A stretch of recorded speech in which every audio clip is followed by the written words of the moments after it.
Bonjour tout le monde, on se retrouve pour la suite des tutos Python. Aujourd'hui, on s'attaque au type ensemble, donc c'est en réalité le type set. Donc c'est surtout utilisé dans le domaine des mathématiques, on va pas trop entrer dans les détails. Je vais vous montrer, 2-3 opérations qu'on peut faire, mais on n'ira pas très loin, avec ce type-là, c'est juste pour le présenter rapidement.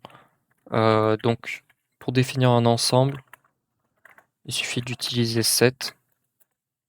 On va créer 2 ensembles. On va leur donner des valeurs, donc pour donner des valeurs, vous faites .add, on va lui donner la valeur 10 par exemple, et la valeur 5.5. Vous pouvez mettre différents types dans un même ensemble, c'est autorisé. Et dans l'ensemble 2, on va juste mettre 10 par exemple. Donc qu'est-ce qu'on peut faire comme opération avec un ensemble? On peut faire des unions, intersections, différences, tout ce genre de trucs. Donc si je fais ensemble 1 et commercial ensemble 2, ça va nous faire l'intersection. Si je fais ensemble 1 pipe ensemble 2, ça va nous faire l'union. Et si je fais ensemble 1 moins ensemble 2, ça va nous faire la différence. Et donc si j'affiche ça, vous allez voir, donc l'intersection nous renvoie bien 10, qui est bien l'intersection entre l'ensemble 1 et l'ensemble 2. L'union, ça nous renvoie 10 et 5.5. Et la différence, ça nous renvoie 5.5. Donc ça, c'est les opérations de base qui peuvent être faites avec des ensembles. Particularité de l'ensemble, c'est que les données qui se trouvent à l'intérieur ne sont pas ordonnées, c'est-à-dire vous ne pouvez pas y accéder, elles ont pas d'indice comme dans une liste par exemple, ni dans ou dans un tuple. Là, il faut, c'est un peu spécial à utiliser, vous voyez? Hem, Après si on fait ensemble point ensemble un point. Et là, vous avez toutes les méthodes qui sont attribuées aux ensembles, du coup, add, clear, copy, différence, donc la différence, vous pouvez le faire avec le moins directement. Discard, intersection, vous pouvez le faire avec le et commercial.